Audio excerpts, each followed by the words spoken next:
I drove aimlessly that night, trying to shake off the sting in my cheek, the burning humiliation of Maya's slap, and the shame that came from my son not saying a word. What kind of man sits there and lets his wife hit his father? I thought about all the times I'd been there for them, John and Maya, Emma, how I had always supported them when they needed something, how I had always believed in family. But family, I realized, wasn't what I thought it was. Not anymore. Not with them. I pulled into a small, dimly lit parking lot near the water and parked. The engine clicked off, but I stayed there for a while, staring out at the calm, moonlit water. There was something about the quiet of the night that made me feel like I was alone in the world. A million thoughts rushed through my head. I tried to reason with myself, to figure out if there was something I had done wrong, but the more I thought about it, the angrier I became. I wasn't going to give in to them. I wasn't going to let them walk all over me anymore. Maya, with her cold smile and sharp words, her ability to manipulate everyone around her, she had crossed a line. But what hurt the most wasn't just her slap. It was John, my own son. He'd sat there like a coward, doing nothing. He hadn't even stood up for me. After a while, I started the car again and drove back to my apartment. I knew I wouldn't be going back to their house, not tonight, not ever again. And as I walked up the stairs to my apartment, a strange sense of finality washed over me. My life was different now. I had no idea where it was heading, but it was different. The next few days were a blur. I didn't hear from John or Maya. They didn't reach out to apologize or even check on me. It was as if nothing had happened, like I had never existed in their world to begin with. I went about my routine, work, some errands, sitting at home in the evenings with nothing but my own thoughts for company. I stopped watching TV. I couldn't bear the thought of hearing Maya's voice on some cooking show or seeing her in one of those glossy magazine spreads.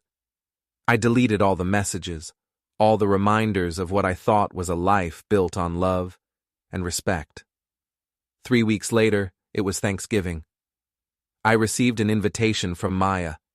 She left a voicemail, her voice all sugary sweetness, trying to sound like the caring daughter-in-law she once pretended to be. "We'd love for you to join us for Thanksgiving, Frank. Please, it's time we put all this behind us. Family is family after all." I deleted the message without listening to the rest. They didn't know it, but I had been planning for months. I had been saving every penny, every ounce of my energy for this. I wasn't going to be the father who dropped everything for his children anymore. I wasn't going to be the guy who bent over backward to make everyone else comfortable, to make everyone else happy. I was done. The time had come for me to live my life on my own terms. And so, when Christmas rolled around, I had already made my decision. I wasn't going to show up. I wasn't going to spend another holiday pretending everything was fine. I was going to do something I hadn't done in years, something for myself. The week before Christmas, I overheard Maya talking to someone on the phone. I didn't mean to listen, but the walls in the building were thin, and her voice carried. She was talking about me again. "Just use Dad as free childcare. He won't say no anyway." The words cut through me like a knife. It was like I was a utility, a service. It wasn't love, it wasn't family, it was just convenience. And that was the moment I knew for sure. I wasn't going to be their backup plan anymore. On December 24th, the phone rang. It was Maya. I picked it up, but I didn't answer right away. I knew what she wanted. She was calling to see if I was coming over. Maybe she expected me to show up. Maybe she thought I would be the dutiful father. But I wasn't. Not anymore. "Where are you?" she asked, as if she had any right to know. I didn't hesitate. "Don't wait for me, or the gifts, and don't forget to watch TV." I could hear her sputter on the other end of the line. I didn't give her a chance to respond. I hung up. The phone buzzed a moment later with a text. I didn't read it. Then it buzzed again, and again, 79 missed calls. The sound of the notifications piling up was oddly satisfying. I didn't care anymore. I didn't care about the guilt trips, the manipulations, the pressure to be something I wasn't. I was done. The holidays passed in a haze. I didn't feel lonely or sad, not like I thought I would. I went for walks, enjoyed a few meals at the local diner, even went to a few movies by myself. The world hadn't ended because I wasn't at their table. In fact, it felt good. Liberating, even. Days turned into weeks, and there was still no word from John. There were no apologies, no attempts to reach out. Maya's messages were as cold as ever. She had started sending me photos of their extravagant Christmas tree, complete with the obligatory family portrait that screamed, "Look how perfect we are." I didn't respond. I didn't need to. They had made their choice, and I had made mine. Then, a month later, I received a letter from John. It was formal, almost like a business letter, the kind of thing you'd get from someone you hardly knew. "Dad, I know things have been tense between us, but I wanted to reach out and try to fix things. I don't know where to start, but I'm sorry for how things went down. Can we talk?" I read the letter 3 times before I crumpled it up and threw it in the trash. It wasn't enough. A few words on paper didn't change everything that had happened. A few words weren't going to make me forget the slap, the silence, the way they all just let it happen. I wasn't a doormat, not anymore. I decided to take the next step. I started looking into a place in another city, somewhere far enough away to begin again. Somewhere I could start fresh. I wasn't sure what I was looking for exactly, but I knew I needed a change, something big, a new chapter. And for the first time in months, I felt the stirrings of hope. It wasn't going to be easy. Letting go of the idea of family, of the life I thought I was supposed to have, was hard. But it was also freeing. I had spent my whole life trying to hold everything together, trying to fix everyone else's problems, trying to make everyone happy. It hadn't worked. And now, it was time for me to make myself happy. Maybe John and Maya would come around. Maybe they wouldn't. Maybe Emma would eventually see that I wasn't the villain in their little drama. But for now, I didn't care. I had to put myself first.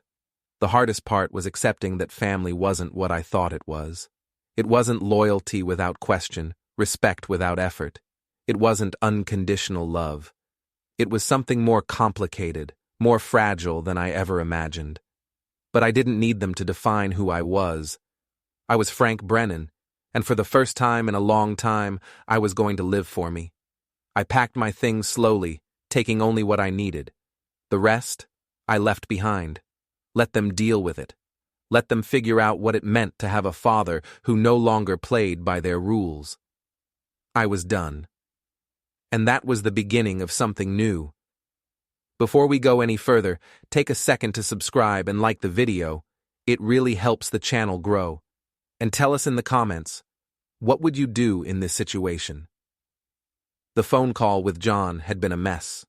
His attempt at smoothing things over, to make it sound like Maya's slap had been nothing more than a stress-induced accident, only deepened the pit in my stomach.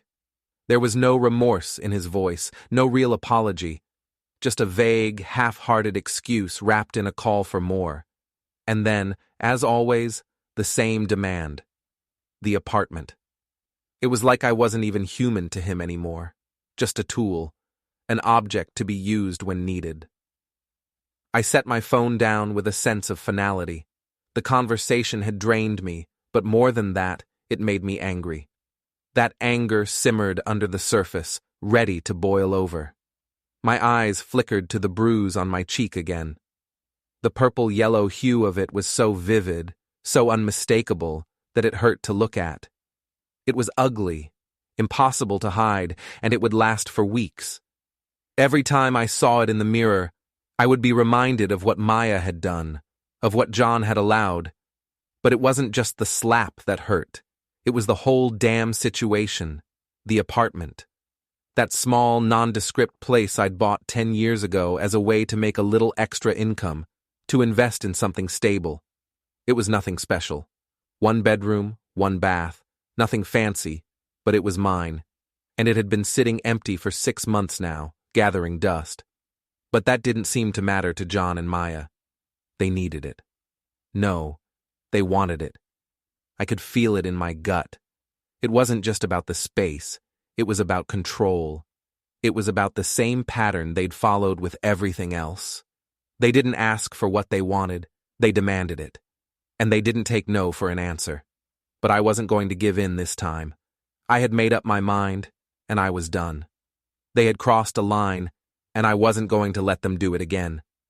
The apartment, though, that was just a symptom. The real issue was deeper.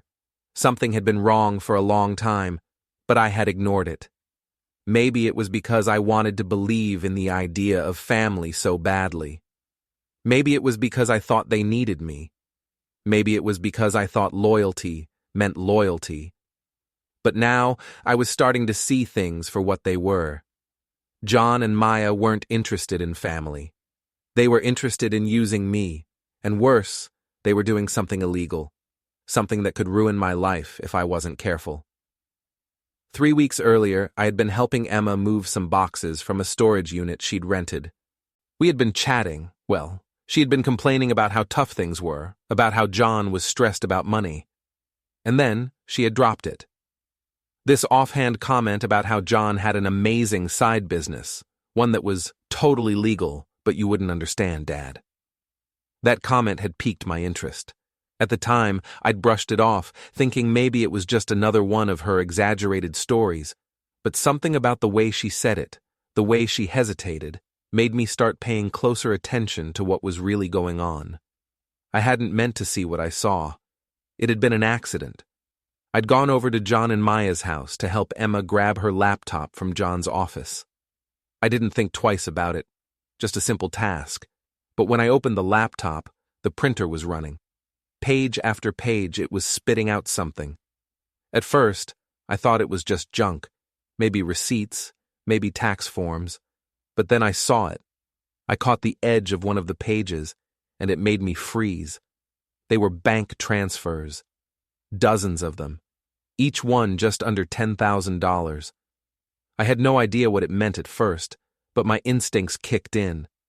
$10,000 was the magic number, the threshold under which transfers didn't get flagged. The transfers were moving from one account to another, each one carefully structured to avoid detection.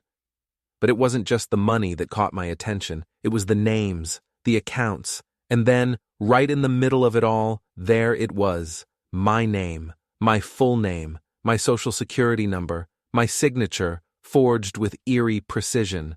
I had to blink, to force myself to read it again. But it didn't change. There it was, plain as day, my identity being used in these transactions. It wasn't just a random mistake. It wasn't a case of them accidentally using my name in a file. No, this was deliberate. They had been laundering money using my identity. I didn't know how deep it went, how long it had been going on, but I didn't need to know more. The knowledge was enough. My son and his wife, the people I had always trusted, had been using me in ways I couldn't even fathom. They had forged my identity to hide their illegal activities. They were stealing from the system, and I was the unwitting accomplice. I didn't know what to do with this information at first. Part of me wanted to confront them right then and there, to march over to their house and demand an explanation. But then the more rational part of me spoke up. No. I needed to think this through. I needed to protect myself. If I confronted them now, they would deny everything. They would lie, spin some story to get out of it, and I'd be left holding the bag. I had to be smart about this. I needed evidence, and I needed a plan. Over the next few days, I started piecing things together. I contacted a lawyer, someone who specialized in fraud and identity theft. I showed him what I had found, the bank transfers, the forged documents. He was appalled but not surprised. He told me it was a common scam, something that happened all the time with people in positions like mine, older, trustworthy, and naive enough to believe their family would never hurt them. The lawyer advised me to gather more evidence. He said that if I was going to press charges, I needed to be absolutely certain. I agreed. I didn't want to rush into anything without being prepared. But I also didn't want to be another victim of their greed. In the meantime, I distanced myself. I stopped taking their calls, stopped replying to their messages. It was hard at first, but I knew it was the right thing to do. I had to protect myself, and that meant cutting ties. At least for now. The days dragged on. I spent hours combing through my old emails, going over every interaction I had ever had with John and Maya, trying to piece together when it all started. It was like a sick puzzle, and every time I thought I had a piece, I realized there was more to it. I knew I had to take action soon. The more I thought about it, the angrier I became. The more I realized how they had used me, how they had taken advantage of my love and trust, the more determined I became to make sure they couldn't get away with it. And then, one morning, I received another call from John. I almost didn't answer it, but something inside me said I had to hear him out.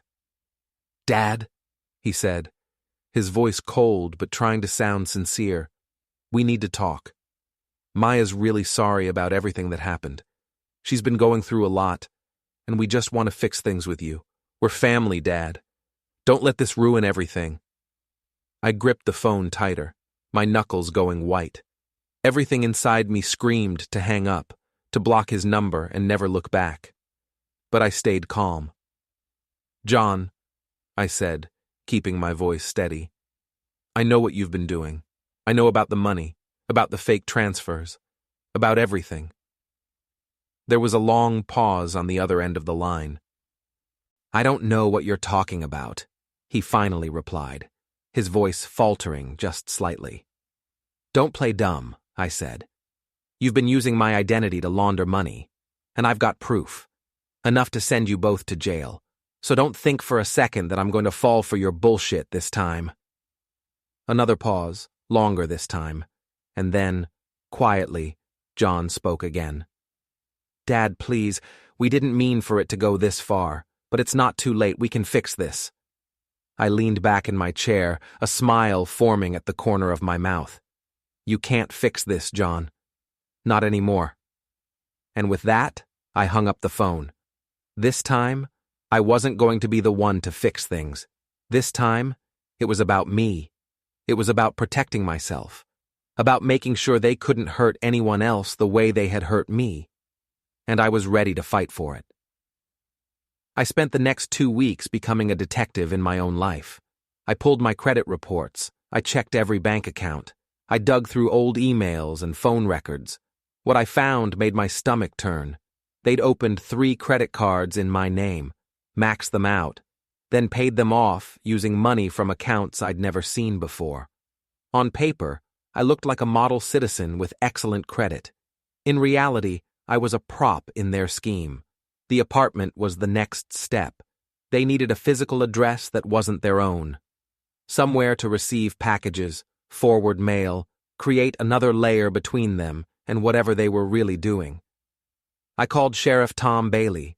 We'd known each other since high school, back when he was just Tommy Bailey who couldn't throw a football to save his life. Now he wore a badge and had 23 years of law enforcement under his belt. "Frank," he said when he answered. "Been a while. I need a favor. Off the record." There was a pause. "What kind of favor?" "The kind where you tell me if my son's name shows up in any investigations." Another pause, longer this time. "Why?" I told him. "Not everything, but enough." When I finished, Tom let out a long breath. "Jesus, Frank, that's... okay. Give me a few days." Tom called back on Friday. "You might want to sit down." I was already sitting, but I gripped the armrest of my chair anyway. "John's business partner, guy named David Kowalski. He's under federal investigation. Wire fraud, money laundering, possible organized crime connections. They've been watching him for 8 months. And John? Not directly named. Yet. But if they're doing what you think they're doing, it's only a matter of time." I felt something cold settle into my chest. Not surprise, not anger, just this calm, clear certainty about what came next. Thanks, Tom. Frank, listen to me. Whatever you're thinking, don't. Let the feds handle it. I'm not thinking anything. Bullshit. I've known you 40 years. I know that tone. Happy Thanksgiving, Tom. I hung up before he could argue. Thanksgiving dinner was at Emma's apartment. She'd moved 3 times in 2 years, each apartment slightly nicer than the last, all paid for with money I'd given her, just until she got on her feet. She had a master's degree in sociology and worked part-time at a non-profit that paid minimum wage. I'd been supplementing her income for 5 years. John and Maya showed up late, arms full of expensive wine and organic pies from that bakery that charged $9 a slice. Dad! Emma hugged me, then pulled back to look at my face.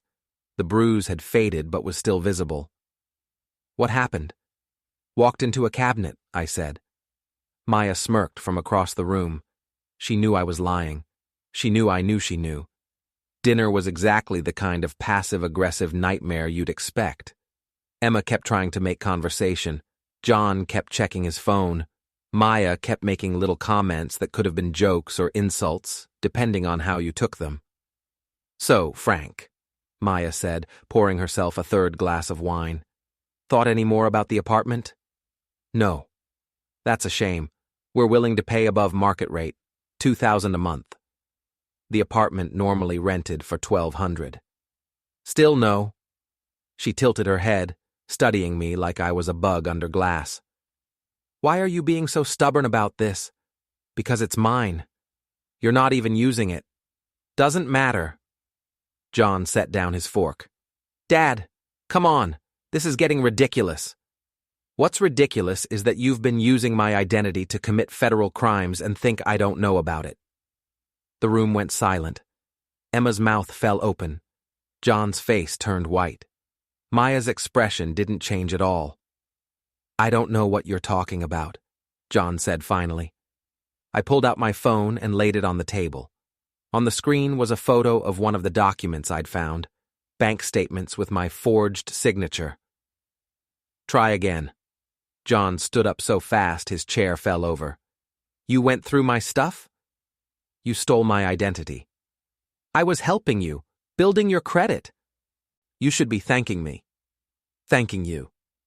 Do you have any idea how bad your finances were? I was fixing them. I stood up too. We were the same height, but I had 40 pounds on him and 30 years of carrying my own weight. You were using me as a shield for whatever illegal operation you and Kowalski are running. Maya finally spoke. Her voice was calm, almost bored. Prove it.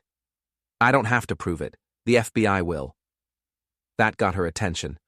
Just for a second, I saw something flicker across her face. Fear, maybe, or calculation.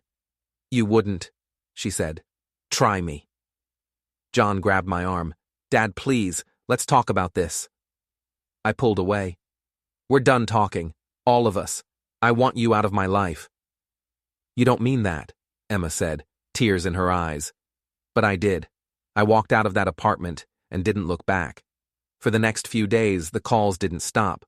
They came in waves, texts, voicemails, emails. John was apologetic. He sounded genuine at times, other times pleading.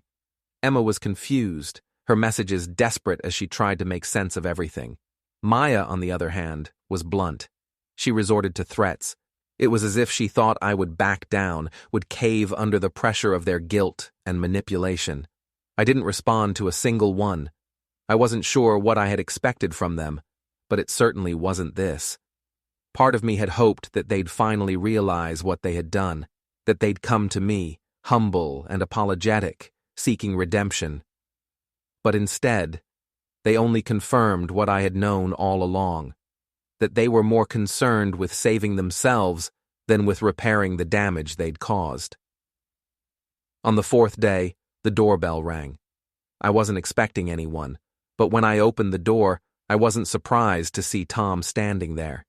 He had that look on his face, the one that said something serious was about to go down. We need to talk, he said, his voice steady.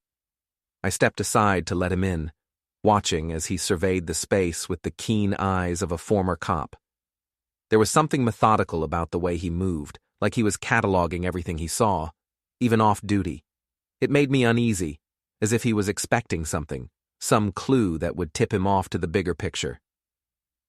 "David Kowalski was arrested this morning," he said, his voice grave. "Federal agents raided his office, his home, and 3 properties he owns. They found records going back 4 years.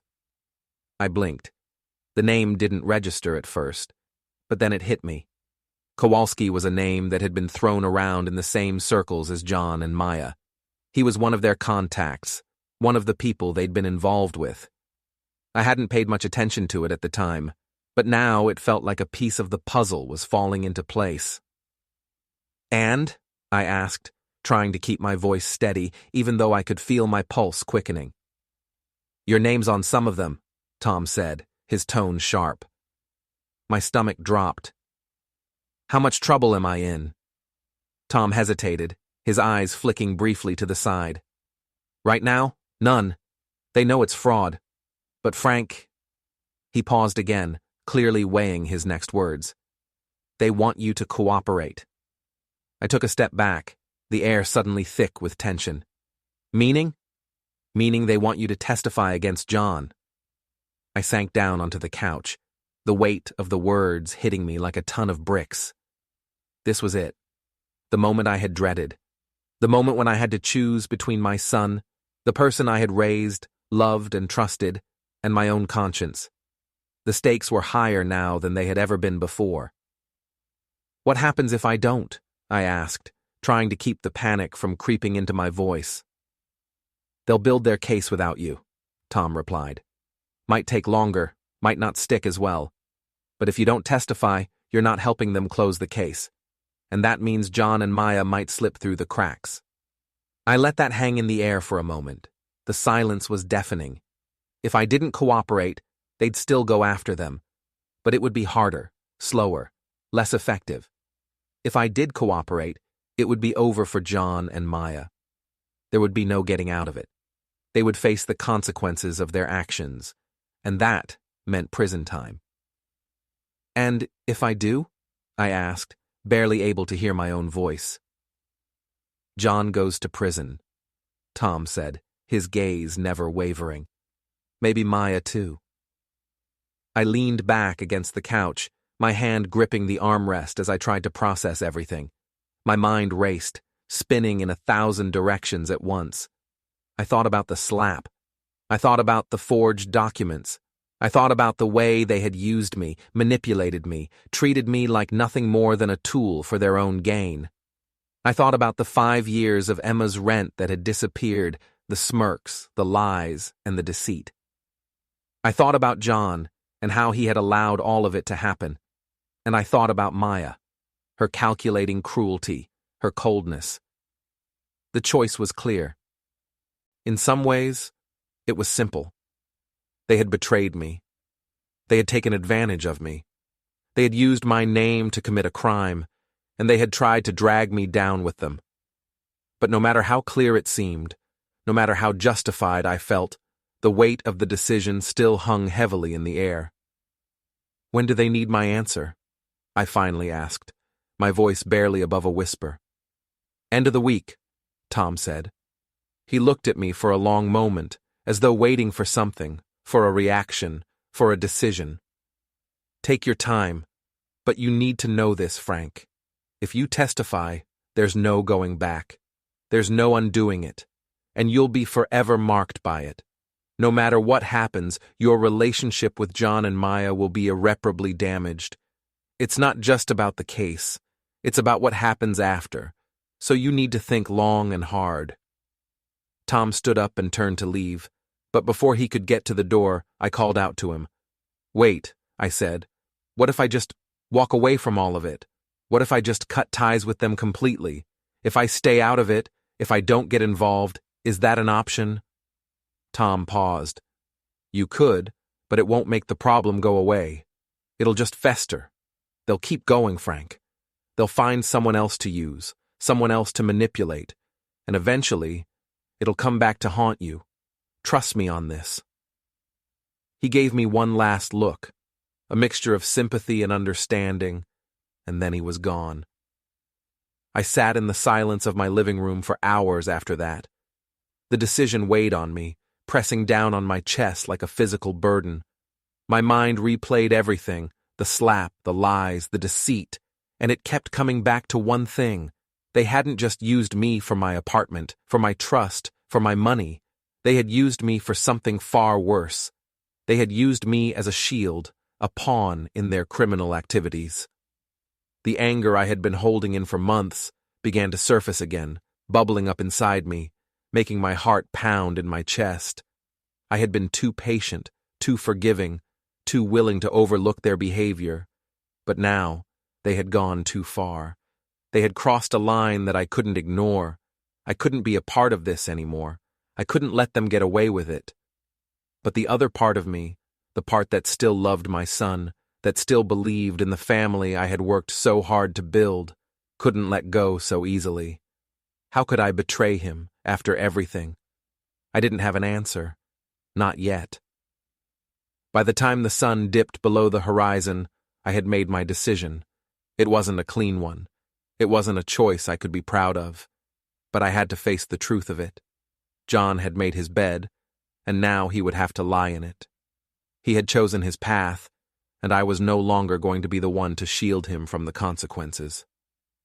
The only way to make this right, to stop the cycle of lies and manipulation, was to let the law do its job.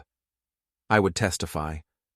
But even as I made the decision, a part of me, the part that still hoped, still wished that things could be different, couldn't shake the feeling that this was the end of the family I had once believed in, the end of any hope for reconciliation. I wasn't sure how I would live with that. But I knew one thing for certain.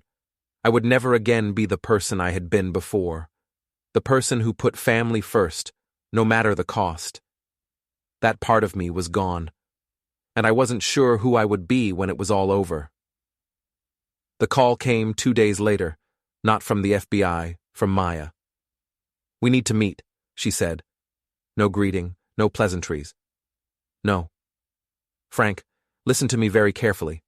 If you cooperate with the investigation, you'll regret it." "Is that a threat?"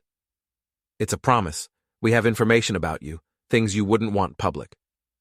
I almost laughed. "What things? I've lived a boring life on purpose." "Your wife, Margaret." "My ex-wife. We'd divorced 15 years ago after 22 years of marriage. It was amicable enough. We just stopped loving each other. She remarried, moved to Florida, sent Christmas cards." "What about her?" "She had a drinking problem. Remember? All those times she drove drunk with the kids in the car?" "She went to rehab. She's been sober for 16 years.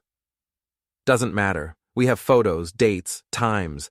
We could make it look like you knew and did nothing. Child endangerment. Neglect." My hand tightened on the phone. "You'd destroy your own husband to save yourself?" "I'd do whatever it takes." "Then we understand each other." I hung up.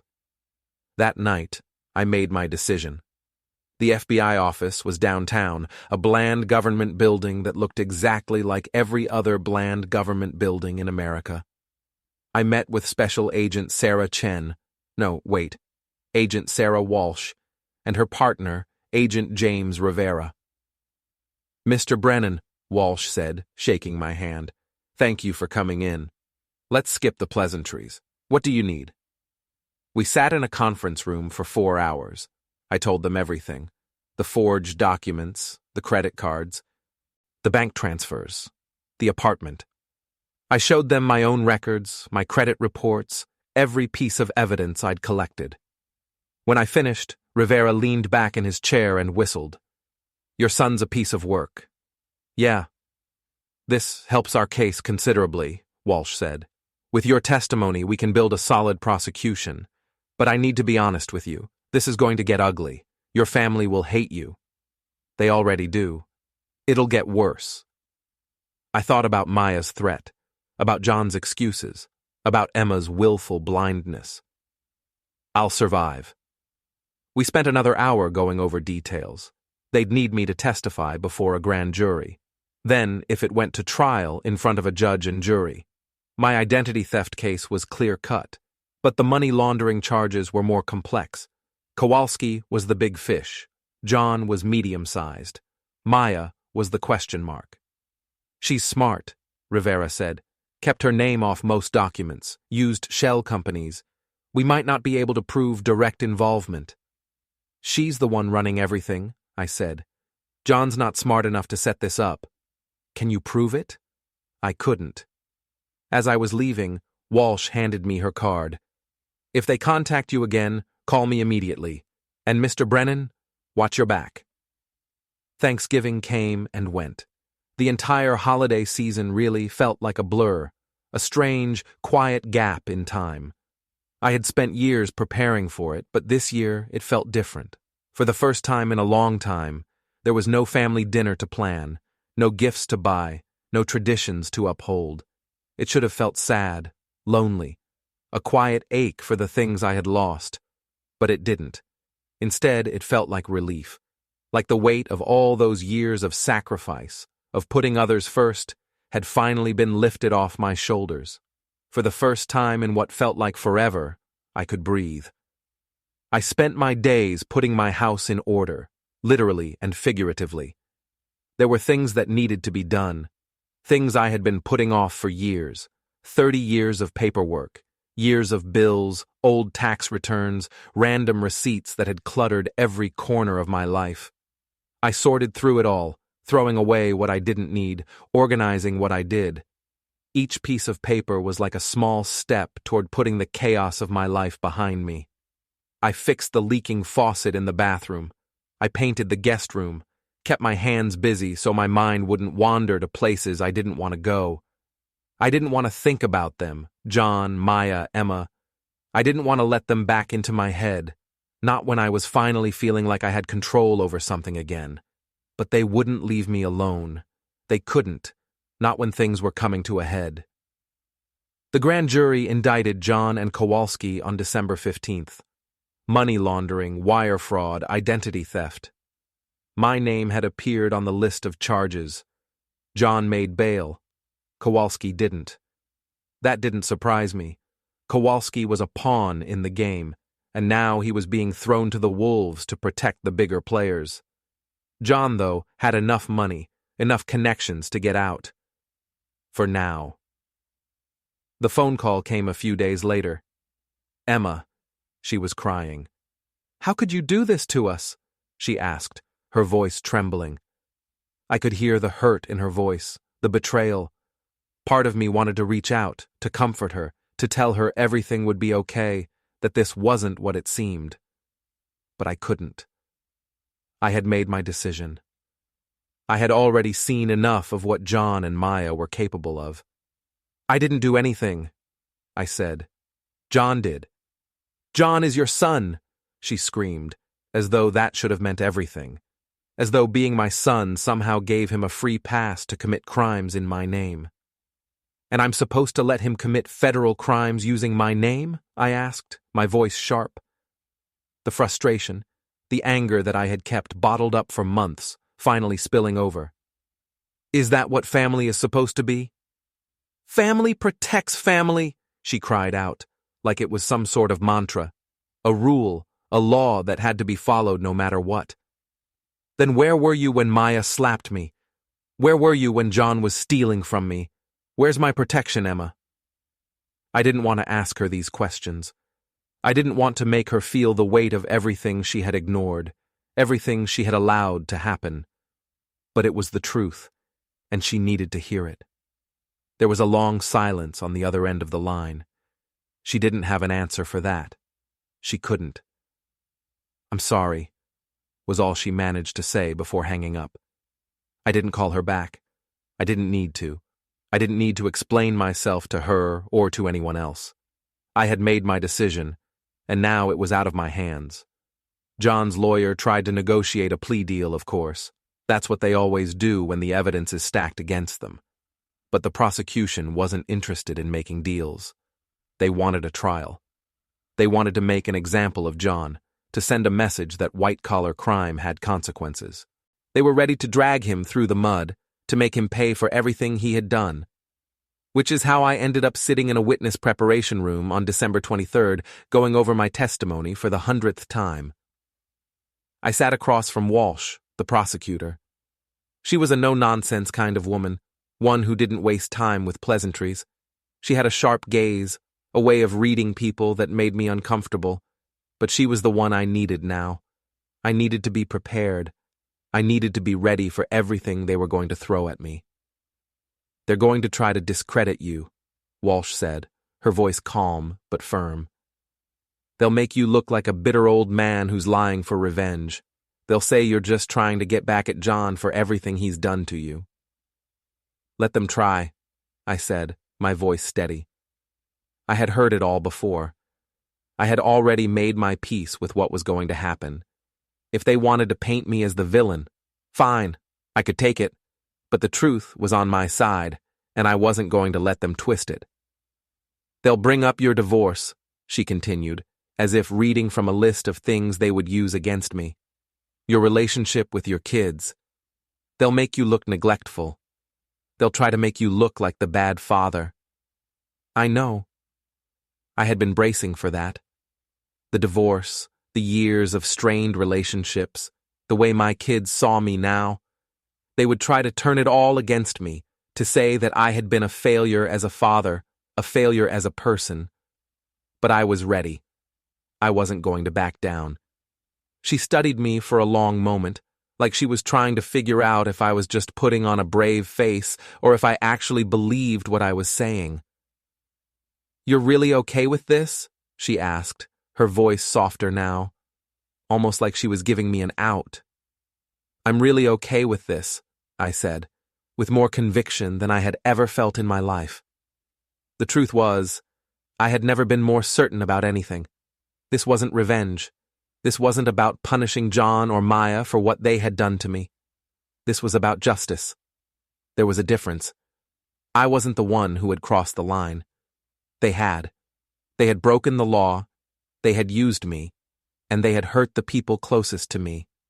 I wasn't going to let them get away with it. The door to the room opened, and Walsh's assistant poked his head in, giving her the signal that it was time to go. She stood up, and I followed her out of the room, my mind clear and focused.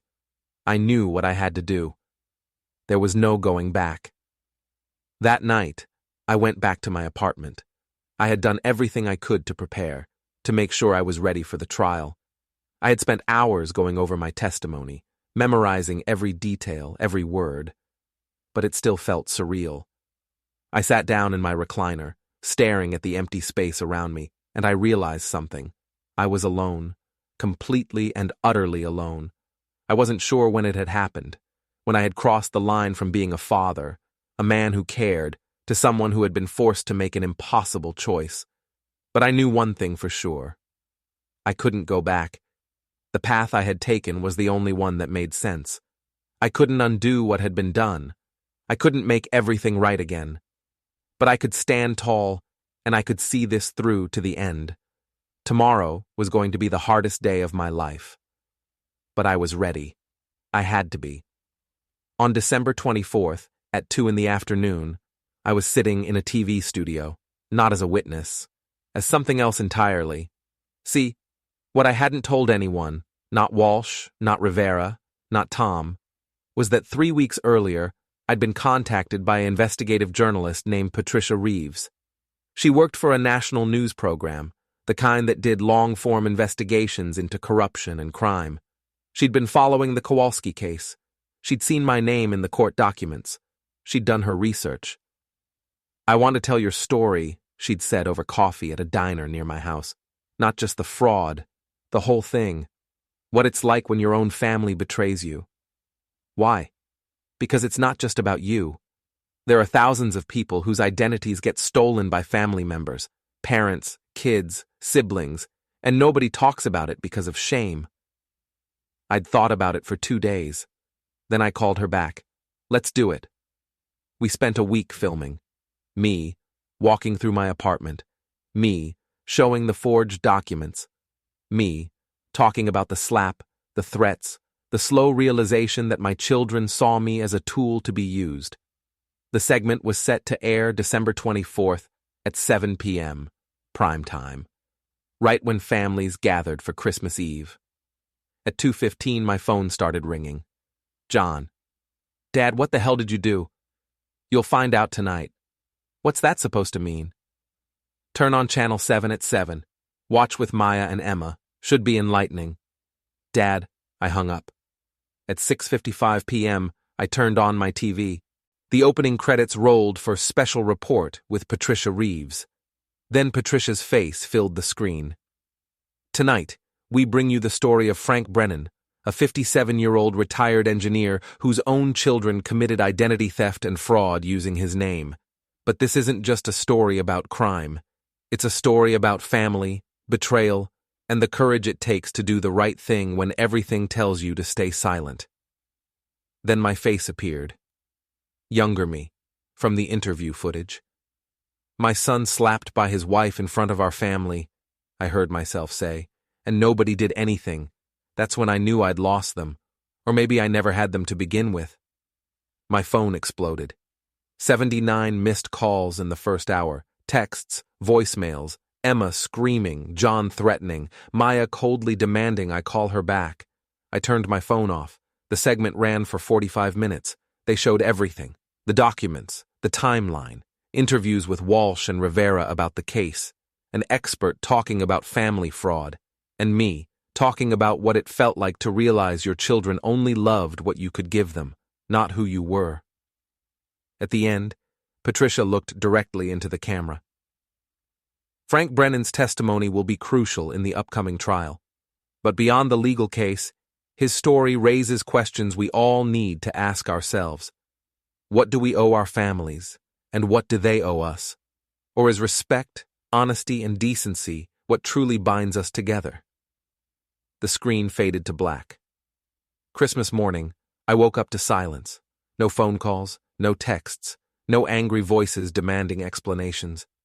I made coffee and sat by my window, watching snow fall on the empty street. It was peaceful, quiet. For the first time in months, I felt like I could breathe. Tom stopped by around noon with a 6-pack and sandwiches from the deli. You stirred up a hornet's nest, he said, handing me a beer. Good. Walsh called me, said the segment's already been viewed 3 million times online. You're viral. Wonderful. She also said Maya's lawyer called. They want to negotiate. I looked at him. For what? Immunity, in exchange for her testimony against John and Kowalski. I almost laughed. She's throwing them under the bus? Apparently, self-preservation's a hell of a drug. We drank our beers in silence. Then Tom said, You know they'll never forgive you. I know. Emma's telling everyone you're a liar. John's playing victim. Maya's spinning herself as the innocent wife caught up in her husband's schemes. Let them. You really don't care?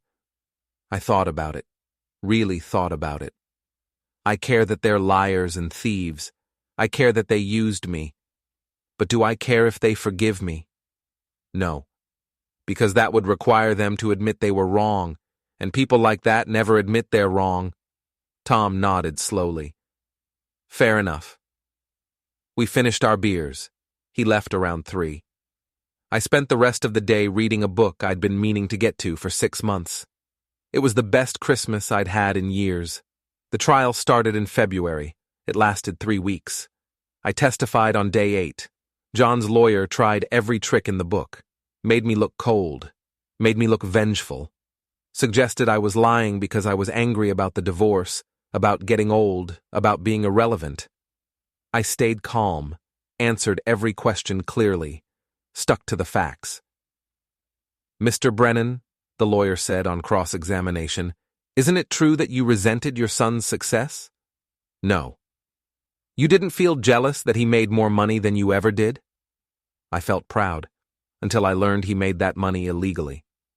You expect us to believe you had no ulterior motive for reporting him? My motive was that he committed crimes using my identity.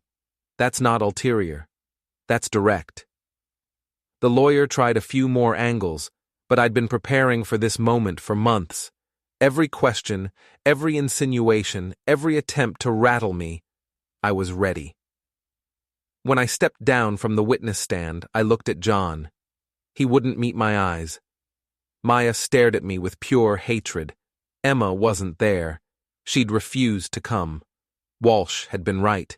It was ugly, but it was also necessary. The jury deliberated for 6 hours. They found John guilty on all counts. Kowalski, too. Maya got immunity for her testimony, but the damage was done. Their marriage imploded 3 days after the verdict. She filed for divorce and moved back to California. John was sentenced to 7 years federal prison. With good behavior, he'd serve 5. I didn't go to the sentencing. Didn't see the point. This wasn't about punishment. This was about drawing a line in the sand and saying, I matter. My life matters. You can't just use people and throw them away. Emma stopped speaking to me entirely, changed her number, blocked me on social media. I heard through Tom that she'd moved back in with her mother in Florida. I should have felt sad about that. Instead, I felt free. Margaret called in March. I saw the news, she said. Yeah. Frank, I'm sorry. I had no idea it was that bad. Nobody did. Emma's here. Margaret paused. She's not doing well. She feels caught in the middle. There is no middle. There's right and there's wrong. She's our daughter. And she chose her brother over basic decency. I can live with that. Margaret sighed.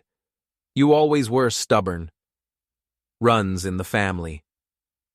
We talked for a few more minutes, polite small talk that meant nothing. When we hung up, I realized it was probably the last time we'd speak. That was fine too. Spring came. I sold the apartment, the one John and Maya had wanted so badly, made a decent profit, and put the money into a retirement account they'd never touch. I started volunteering at a legal aid clinic, helping other people whose families had committed identity theft. Turned out there were a lot of us. More than anyone wanted to admit. Patricia's segment won an award. She called to thank me. You changed lives, Frank, she said. We've gotten hundreds of letters from people who finally had the courage to report their own families after seeing your story. Good. How are you doing? Better than I've been in years. And it was true. I'd lost my children, but I'd gained something more valuable. Myself, my dignity, my peace, my certainty that I'd done the right thing, even when it was hard. Tom and I had dinner once a week. He introduced me to some people from his bowling league. I wasn't much for bowling, but the company was decent. I fixed up my house, planted a garden, read books, watched old movies, lived a quiet life that belonged entirely to me. One evening in June, I was sitting on my porch watching the sunset when my phone rang. Unknown number. I almost didn't answer, but something made me pick up. Mr. Brennan? A woman's voice, young, uncertain. Speaking. My name is Jennifer Kowalski. I'm David's daughter. I sat up straight. Okay. I saw your interview, the one with Patricia Reeves, and I need to tell you something. What's that? You were right, about everything. My father was a criminal. My whole life was built on lies and stolen money. And I'm sorry. I'm sorry for what he did to you. I'm sorry my family hurt you. I didn't know what to say. After a long moment, I managed. Thank you. I'm testifying against him. In another case, he defrauded his business partners, including my mother. I'm doing what you did. I'm telling the truth, even though it'll destroy what's left of my family. It's not easy. No. But it's right. And watching you do it gave me the courage to do it too. We talked for 20 minutes. She told me her story. I told her it gets easier. Not easy, but easier. That doing the right thing doesn't always feel good, but it lets you sleep at night. When we hung up, I sat on my porch until the stars came out, thinking about courage, about justice. about the fact that sometimes the hardest thing and the right thing are the same thing. July 4th weekend, I drove out to the lake, rented a cabin for 3 days, spent my time fishing and reading and not thinking about anything more complicated than whether to have chicken or steak for dinner. On the second day, I got a call from Walsh. "Just wanted to update you," she said. "Maya was arrested yesterday." I sat up in my camping chair. For what? Turns out she was running her own operation on the side. Smaller scale than Kowalski's, but still significant. Once we had her testimony on record, we could compare it to evidence we'd found. She lied under oath, perjured herself. How much time is she looking at? 3 to 5 years, probably. Her immunity deal's void now. I should have felt satisfaction, victory, something. Instead, I just felt tired. "Thanks for letting me know. Frank, you did good. I know it doesn't always feel like it, but you did the right thing." "I know." After she hung up, I went back to fishing, caught 2 bass and a catfish, threw them all back. It wasn't about keeping them. It was about the process. That night, I built a fire and cooked hot dogs like I was 12 years old again, before mortgages and marriages and children who grew up to be strangers, before betrayal and courtrooms and viral videos, just me, the fire, and the stars. August brought a letter from John. I almost threw it away without reading it, but curiosity got the better of me. "Dad," it started. Not "Dear Dad," just "Dad. I've had a lot of time to think. My lawyer says I shouldn't write this, but I need to say something. You were right. About everything. Maya was using me. I was using you. I convinced myself it wasn't really wrong because we were family, because I was going to pay you back, because 100 other reasons that don't matter now. I'm sorry. I know that doesn't fix anything. I know you'll probably never forgive me, but I'm sorry. For the fraud. For letting Maya hit you. For treating you like an ATM instead of a person. I'm going to be in here for a long time. Long enough to become someone different, I hope. Someone better. I don't expect anything from you. I just wanted you to know that you taught me something, even if I had to learn it the hard way. You taught me that respect matters, that integrity matters, that some lines shouldn't be crossed, even for family, especially for family. I'm sorry I didn't learn it sooner, John. I read the letter 3 times. Then I folded it, put it back in the envelope, and filed it away. Maybe someday I'd respond. Maybe not. Right now, it was enough to know he understood. September rolled around. 1 year since the slap that changed everything. I marked the anniversary by doing exactly nothing special. Went to my volunteer shift at the legal clinic, had lunch with Tom, watched a baseball game on TV. Normal, boring, perfect. My neighbor, Mrs. Patterson, stopped by with cookies. She was 83 and made the best chocolate chip cookies in the county. "You look good, Frank," she said, settling into my kitchen chair with a cup of tea. "Better than you have in years." "Feel good, too. Heard from your kids?" "John writes sometimes. Emma doesn't. That must hurt." I thought about it. Not as much as you'd think. I did what I had to do. If she can't understand that, well, that's her problem, not mine. Mrs. Patterson nodded. "My daughter didn't speak to me for 5 years once. I told her husband he was cheating on her. She didn't want to hear it, called me a liar, cut me off completely." "What happened?" "He left her for his secretary. She called me crying, apologizing. I said, 'I told you so,' and we moved on." "Did you forgive her?" "Eventually. But I never forgot. Some things change you, change the relationship. We're fine now, but it's different.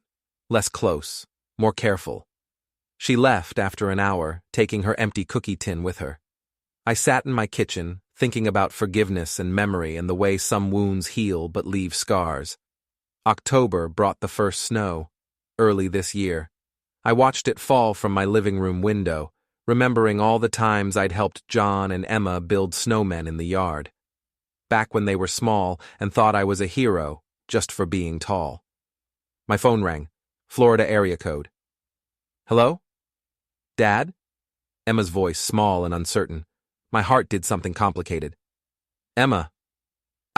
Can we talk? We're talking now. I mean really talk. I need to. She trailed off, started again. I'm sorry. For everything. For not believing you. For choosing John over you. For being angry instead of understanding. Okay. That's it? Just okay? What do you want me to say, Emma? I don't know. I guess... Do you forgive me? I leaned back in my chair, watched the snow fall, thought about everything that had happened, everything I'd lost, everything I'd gained. I don't know yet, I said honestly. Ask me in a year. She was quiet for a long time. Then, that's fair. We talked for another 10 minutes, surface stuff, her job, the weather, nothing deep, nothing that mattered. But it was something. When we hung up, I felt, not closure exactly, but maybe the beginning of closure, the possibility of it. Thanksgiving came. Tom invited me to his daughter's house. Big family gathering, 20 people crammed into a 4-bedroom colonial, kids running everywhere, dogs barking, someone's uncle arguing about politics in the living room. It was chaotic and loud and nothing like my old Thanksgivings with their forced politeness and underlying tension. It was perfect. Tom's daughter, Rachel, cornered me in the kitchen while I was refilling my wine glass. Dad told me what happened with your family, she said. I'm sorry. Don't be. He said you're doing okay. Better than okay. She studied me for a moment. This woman I'd known since she was born, who'd called me Uncle Frank until she turned 13 and decided it wasn't cool anymore. I think you're brave, she said. What you did, standing up like that. Wasn't brave, was necessary. Same thing sometimes. Maybe she was right. Christmas Eve. 1 year since the broadcast. I watched it again, pulled up the video on my laptop. Watching younger me talk about betrayal and family and doing the right thing felt strange, like watching a different person. I was still that man, but I was also different now, harder in some ways, softer in others. My doorbell rang at 6 p.m. I wasn't expecting anyone. I opened the door to find Margaret standing there, holding a casserole dish. I made your favorite, she said. Chicken and rice. I stared at her. Margaret? Can I come in? I stepped aside. She walked into my living room like she'd done it 1,000 times before, which she had, once upon a time. Emma called me, she said, setting the casserole on my kitchen counter. Told me you two talked. Yeah. She's thinking about visiting. Next month, maybe. That's good. Margaret turned to look at me. Really look at me. You did the right thing, Frank. I should have said that earlier. I should have supported you. You had Emma to worry about. That's not an excuse. You were right. Our children needed to face consequences. I couldn't see it then. I was too busy trying to keep everyone happy. I poured us both coffee. We sat at my kitchen table like we used to, back when this house was ours, not just mine. How's Emma really doing? I asked. She's growing up, finally, got a full-time job, stopped asking me for money, started therapy. Good. She talks about you sometimes. Says she understands now why you did it. Says she would have done the same thing. She say that before or after Maya got arrested? Margaret smiled, just a little. After. But still. We talked until the coffee got cold. She told me about her life in Florida, her husband, her garden club. I told her about my volunteering, my quiet days, my peace. You seem happy, she said as she was leaving. I am. I'm glad. She hugged me at the door, brief but real. Then she drove off into the snowy night, taillights disappearing around the corner. I heated up the casserole. It tasted exactly like I remembered. New Year's Eve, I stayed home, watched the ball drop on TV with a glass of whiskey and no regrets. At 12:01, my phone buzzed. Text from Emma. Happy New Year, Dad. I love you. I stared at it for a long time, then typed back, love you too. It wasn't forgiveness, not yet, but it was something. January brought routine. February brought more snow. March brought the first hints of spring. And then, in April, John called. Not a letter, a phone call. From prison. Dad, he said when I answered. John. I got approved for a phone account. I wanted to hear your voice. I didn't know what to say to that. I've been in therapy, he continued. Required here, but also, I think it's helping. We talk about accountability, about choices, about how you can't blame circumstances forever. That's good. Maya's here too. Different facility, but same prison complex. I saw her once, from a distance. She wouldn't look at me. How are you doing? The question surprised him. I could hear it in the pause. I'm managing. Got a job in the library. Been reading a lot. Stephen King, actually. Never understood why you liked him until now. He's good at showing people's real selves. Yeah.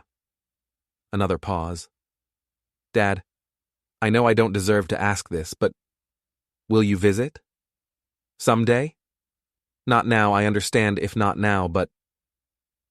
I looked out my window at the spring flowers blooming in my garden. Thought about holding grudges versus holding boundaries. About punishment versus rehabilitation. About being a father versus being a doormat. Let me think about it, I said. Okay, that's... okay. Thank you. We talked for a few more minutes. Surface stuff, books, weather, nothing heavy. When the automated voice warned us the call was ending, John said quickly, I really am sorry, Dad. I know. Tom and I went fishing in May, drove out to the lake, rented a boat, spent 6 hours not catching much of anything. You ever going to visit him? Tom asked, casting his line into the water. Maybe? Not sure yet. For what it's worth, I think you should. Not for him. For you. How's visiting my son in prison for me? Because then you'll know, one way or the other, if there's something worth salvaging, if he's really changed or just saying words, you'll know, and you can move forward with certainty. I thought about that while my line drifted in the current. You're probably right, I said finally. Usually am. I threw a worm at him. He dodged, laughing. We didn't catch any fish, but it was still a good day. June 15th, I drove 3 hours to the federal correctional facility where John was serving his time. The building was exactly as depressing as I'd expected. Gray concrete, razor wire, guards with bored expressions. I went through security, gave up my phone, my wallet, my keys, sat in a waiting room that smelled like industrial cleaner and bad coffee. When they called my name, I followed a guard down a long hallway to the visiting room. John was already sitting at a table. He looked thinner, older. His hair was grayer, but his eyes were different, clearer somehow, less arrogant. He stood when I approached, hesitated, then sat back down. Hi, Dad. John. I sat across from him. We stared at each other for a moment. Thanks for coming, he said.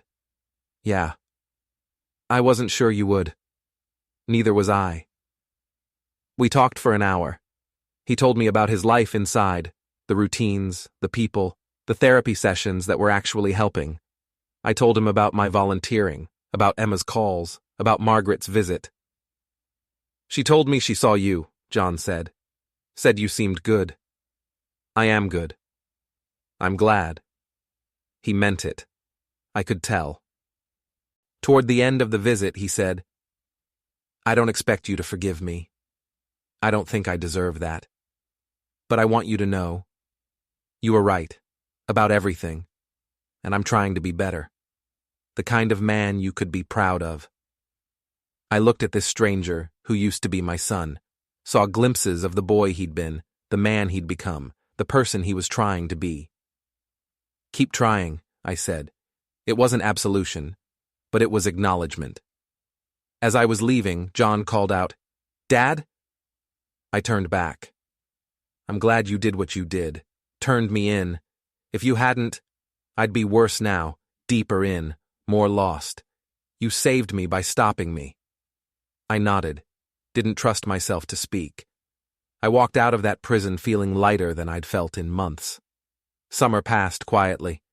I visited John once more in July. Emma called every week. Margaret sent recipes via email, random acts of connection that didn't demand anything. In August, Patricia called again. "I'm doing a follow-up piece," she said.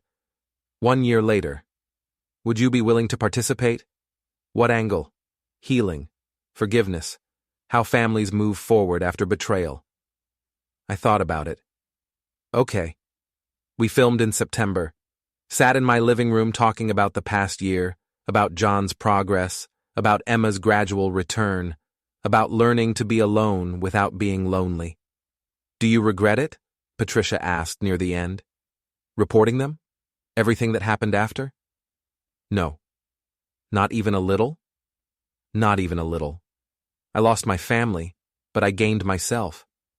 That's not a bad trade." "What would you say to other people in similar situations?" I looked directly at the camera.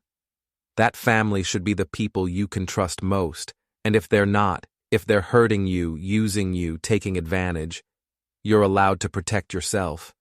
You're allowed to say no. You're allowed to demand better. And if they can't give you better, you're allowed to walk away. The segment aired in October. Different tone than the first one. Less anger, more acceptance.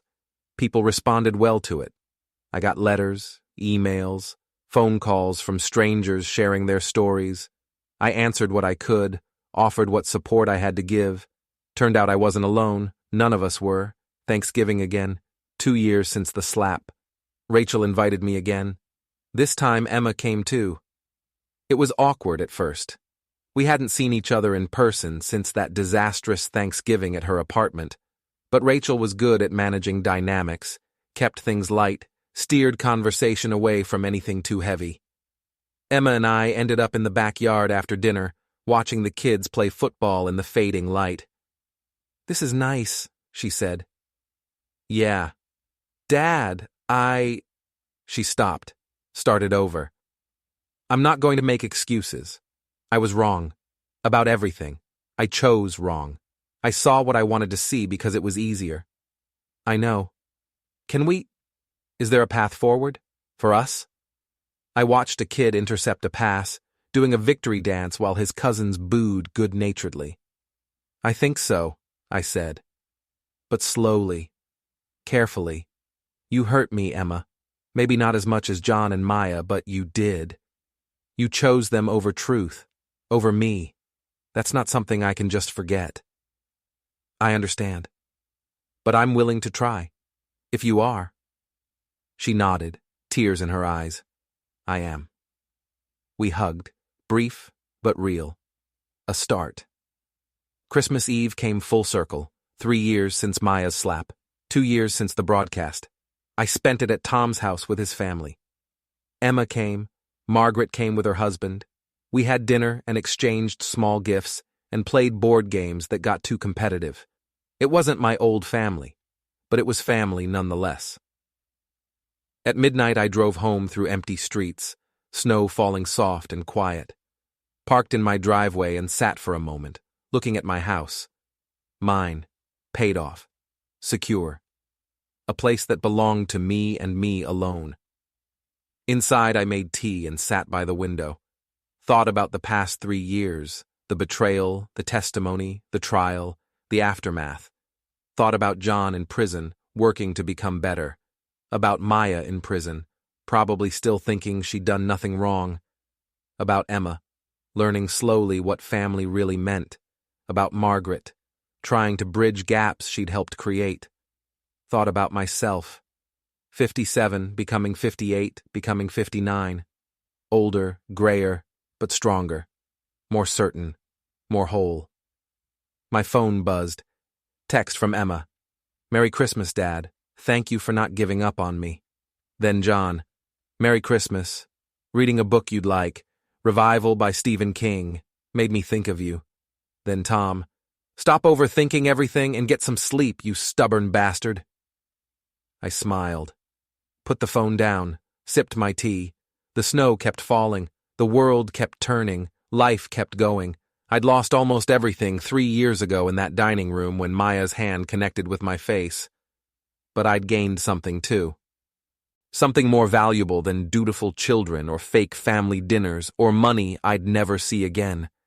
I'd gained my dignity, my integrity, my certainty that I'd done the right thing even when it cost me everything. And in the quiet of Christmas night, sitting in my house that nobody could take from me, I realized something. I'd won. Not in court, though I'd won there too. Not in public opinion, though that had swung my way. I'd won something deeper. I'd won myself back. That was enough. That was everything.